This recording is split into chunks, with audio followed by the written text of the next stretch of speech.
আমরা জানি শ্রী হনুমান, ওই সর্পের দুঃসাহস দেখে আপনার নিশ্চয়ই ভীষণ রাগ হচ্ছিল। আপনি চিন্তা করবেন না, আপনার প্রতিশোধ আমরা নেব। আপনি নির্ভয়ে অযোধ্যায় ফিরে যান।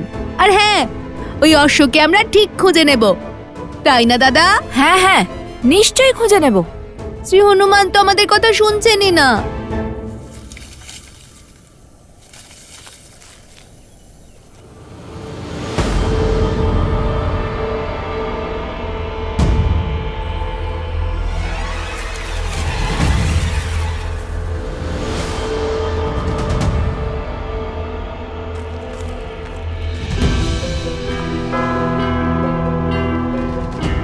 মনে হয় উনি ধ্যানমগ্ন হয়ে গেছেন। এমনি এমনি শ্রীরামের এত বড় ভক্ত নাকি উনি? চলো আমরা অশ্ব খুঁজি।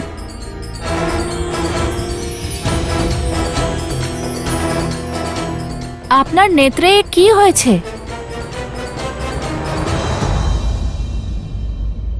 শ্রী হনুমান, আপনি আমাদের দেখতে পাচ্ছেন? যে সামনে আছে তাকে আমি দেখতে পাচ্ছি, আর যে লুকিয়ে রয়েছে তাকেও।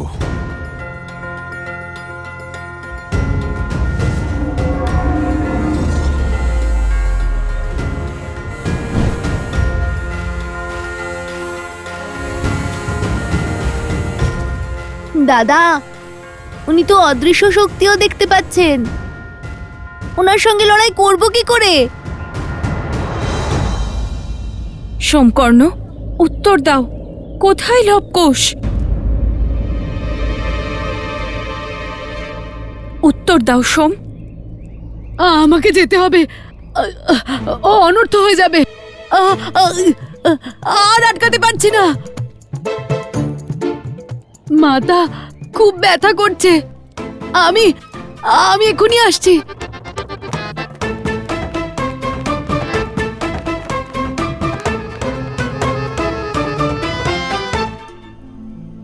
অবস্ত্রা, বলো। মানে বনদেবী, আসলে আমি বলছি, ওই লবকুশ দুজনেই আশ্রম থেকে গ্রামের দিকে গেছিল। আর তারা আমাদের সাথেই ছিল, কিন্তু এখন কোথায় আমরা জানি না। বনদেবী, আপনি নিশ্চিন্ত থাকুন, আপনার পুত্ররা লবকুশ দুজনেই সুরক্ষিত। তোমরা যাও, আমি আসছি। আচ্ছা, চলো। কিছু একটা অঘটন ঘটছে, যেটা আমার থেকে লুকোনো হচ্ছে। এমন মনে হচ্ছে যেন কোনো অধর্ম ঘটতে চলেছে।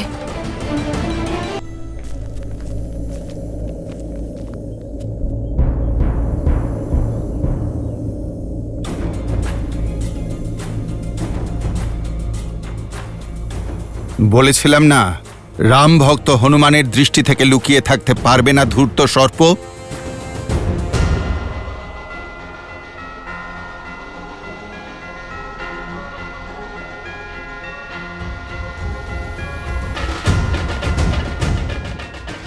ওর মুখে এই হাসির কারণ কি?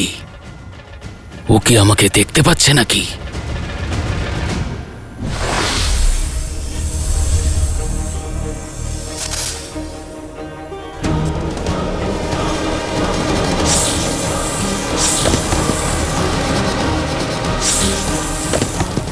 মনে হয় শ্রী হনুমান ওই সর্পকে খুঁজে পেয়েছেন।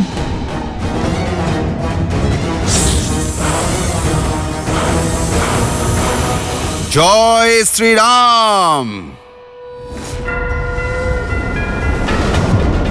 কুশ, উনি চলে যাচ্ছেন। এক মুহূর্তের জন্য ওনাকে চোখের আড়াল করা যাবে না।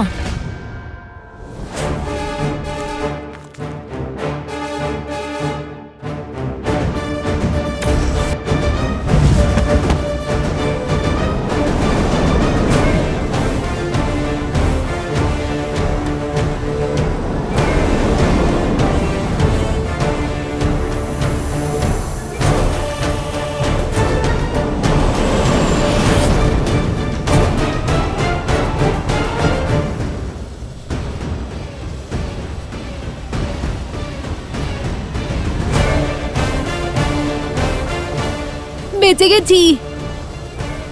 না, সামনে দেখো।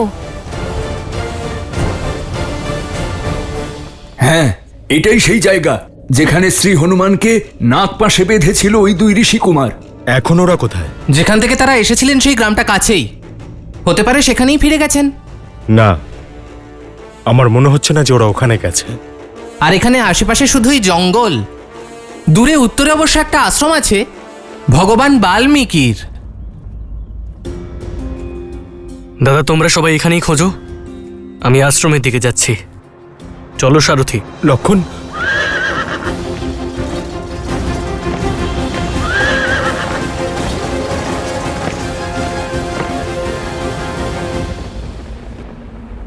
হে মহাদেব, হে মাতা গৌরী, এবার আপনারাই আমাকে সহায়তা করুন।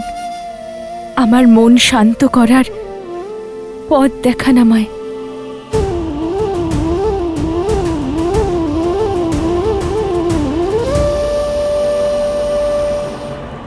সীতা, উত্তর তুমি এখানে জানতে পারবে।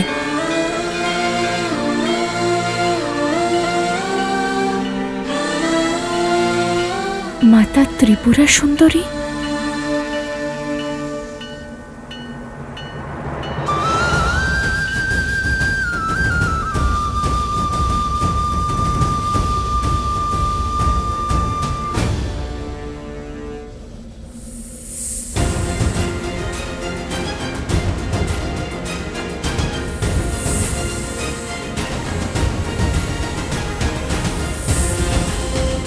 সর্প না মৎস্য জল থেকে বাইরেই বেরোচ্ছে না।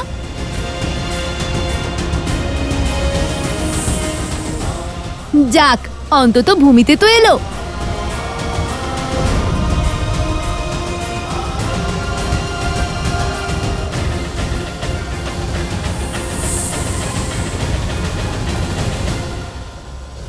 কোষ, আমি আসছি মাতা, আপনার দর্শন করতে।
সর্পটা তো আবার বনে চলে যাবে মনে হচ্ছে। আমি আরেকটু এগিয়ে থাকলে সর্পের ওপর লাফিয়ে পড়তাম। এটাকে এইসব বলার সময়? তোমার মাথায় এইসব বুদ্ধি আসে কোত্থেকে?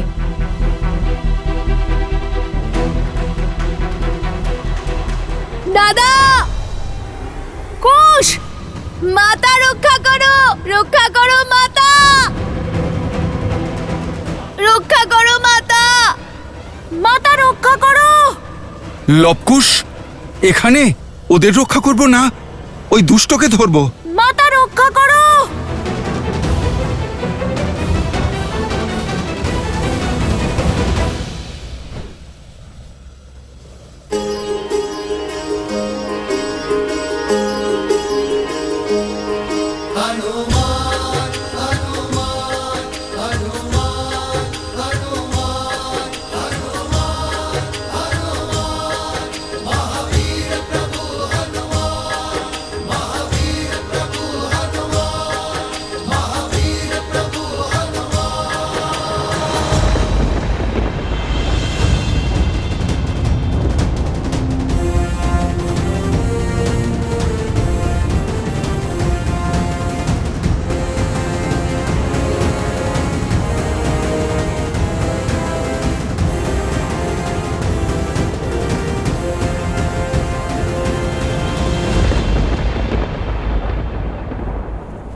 উঠান।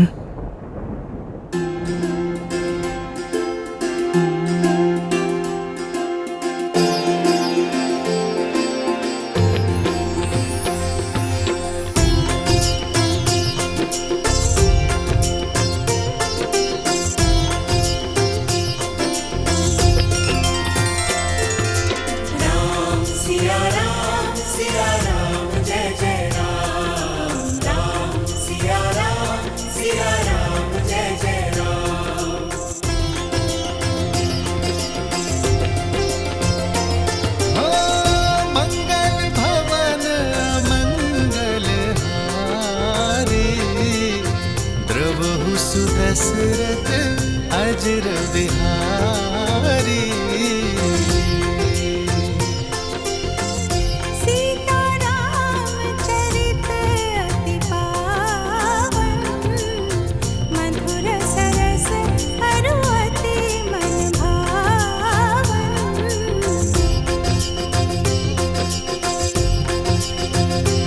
हो होई सोई जो राम रचिरा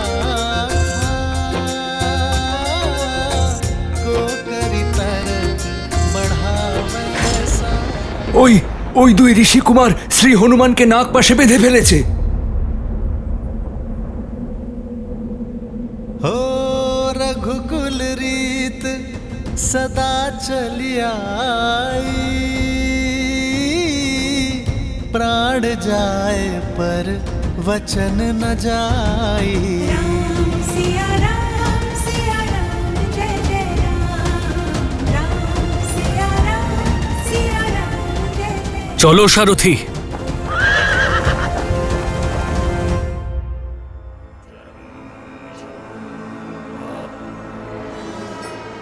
আর মাত্র অর্ধেক প্রহর বাকি। বাকি অর্ধেক প্রহরেই সেই অশ্ব আর এই গুরুকুলের স্বপ্ন বিধ্বস্ত হয়ে যাবে। এসো,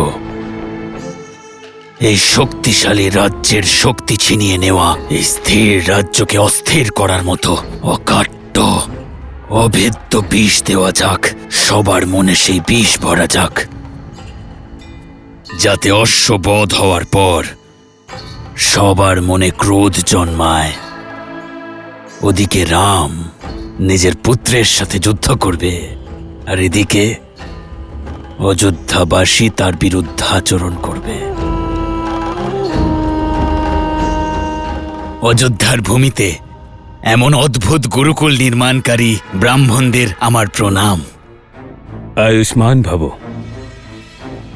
এই নিন, আমাদের পক্ষ থেকে এই সামান্য দান স্বীকার করুন।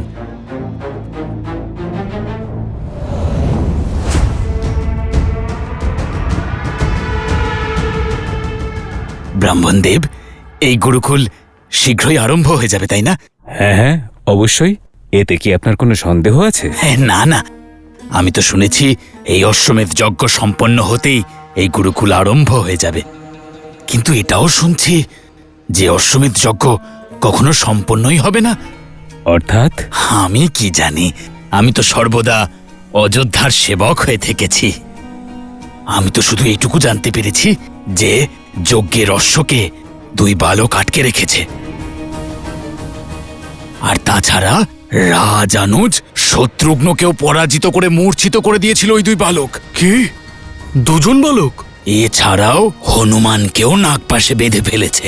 শ্রী হনুমানকে বেঁধে ফেলেছে? শ্রী হনুমান তো মহাবীর। মহাবীর হনুমান তো ছাড়ো, রাজ পরিবারের সবাই মিলেও ওই দুই বালককে পরাজিত করতে পারছে না। ভরত এবং লক্ষ্মণও ওখানেই আছেন।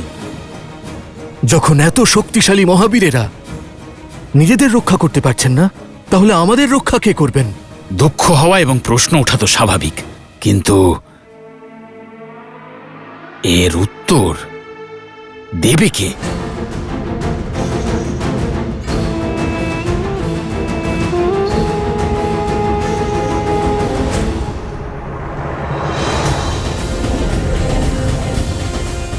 আরে শ্রী হনুমান, ভুলে গেছেন নাকি? আমরাও তো আছি এখানে। আপনি শুধু সর্পটিকে অনুসরণ করুন, শক্তি প্রদর্শন করতে হবে না। এখনো আমরা যুদ্ধের শঙ্খনাদ করিনি। আপনি সর্পের দিকে মনোযোগ দিন।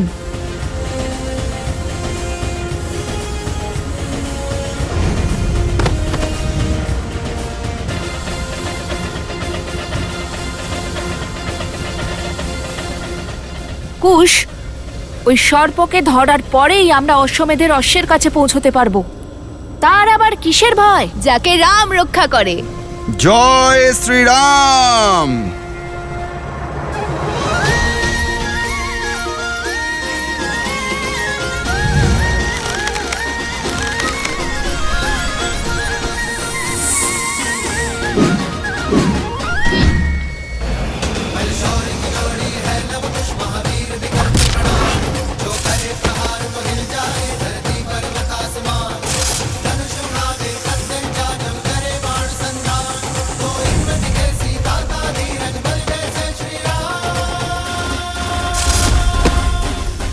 অদ্ভুত অদ্ভুত ঋষি বালকেরা, শেষ পর্যন্ত তোমরা দুজন প্রমাণ করে দিয়েছো যে তোমরা আমার প্রভু। কি কি বললেন আপনি?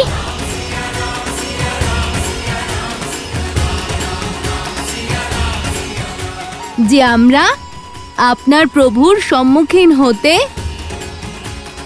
ওনার সম্মুখে দাঁড়াতে সক্ষম, তাই না? হ্যাঁ হ্যাঁ, আমি তো সেটাই বলছিলাম। বেঁচে গেছি। জয় শ্রীরাম। বেশ, তবে শীঘ্রই শ্রীরামকে আমাদের প্রশ্নের উত্তর দিতেই হবে। আর যদি উনি সেটা না করেন তাহলে গুরুকুলের কার্য সমাপ্ত হতে চলেছে মহারাজ, আর শুধু শিক্ষকদের নিয়োগ করা বাকি আছে। আমরা মহারাজের সাথে দেখা করব। না না, আমাদের সঙ্গে দেখা করতেই হবে ওনাকে।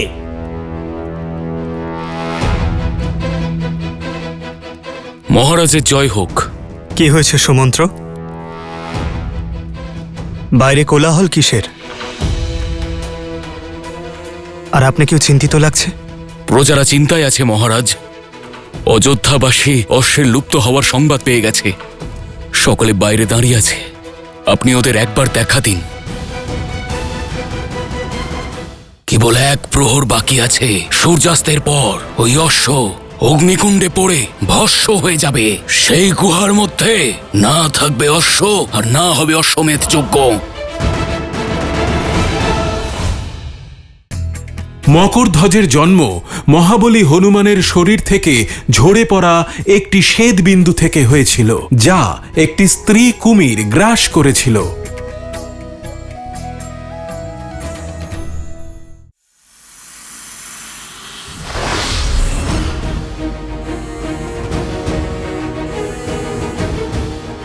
কুশ, যদি শ্রী হনুমান সর্পকে ধরে ফেলেন তাহলে উনি অশ্বমেধের অশ্ব নিয়ে যাবেন। সে তো এমনিও নিয়ে যেতে পারেন। ওনার সঙ্গে লড়বো কি করে?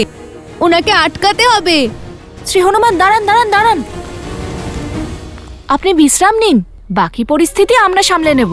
আর আপনি ক্লান্ত হয়ে গেছেন, তাই না শ্রী হনুমান? আর এমনিতেও ওই অশ্ব ছিল আমাদের অধীনে, তাই ওকে ধরাটাও আমাদেরই কর্তব্য, তাই না?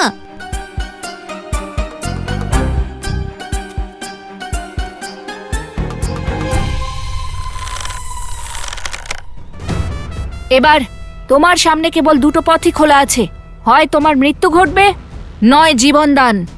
অশ্বের খোঁজ দিয়ে দিলে জীবন দান করব, চুপ করে থাকলে মৃত্যু। শুরুটা তো অদ্ভুত, মনে হচ্ছে সত্যিই সামলে নেবে। মায়াবীকে মৃত্যুর ভয় দেখাচ্ছ? আমার প্রভুর সেবা করাই আমার উদ্দেশ্য, আর তার জন্য আমাকে যদি মরতে হয় তাও রাজি আছি।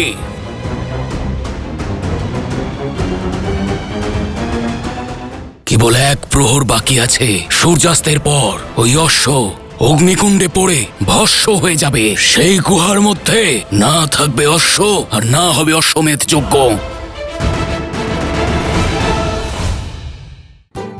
দেখো, এ তো মৃত্যুর জন্য প্রস্তুত দেখছি।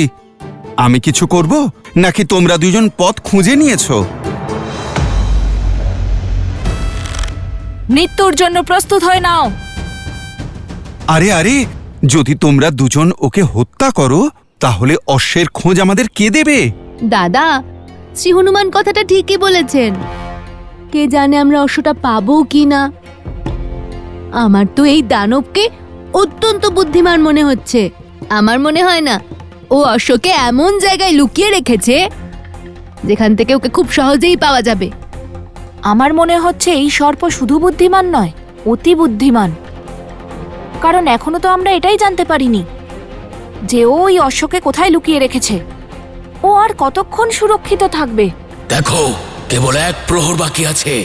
সূর্যাস্তের পর ওই অশ্ব অগ্নিকুণ্ডে পড়ে ভস্ম হয়ে যাবে। ওই গুহার মধ্যে না থাকবে অশ্ব আর না হবে অশ্বমেধ যজ্ঞ।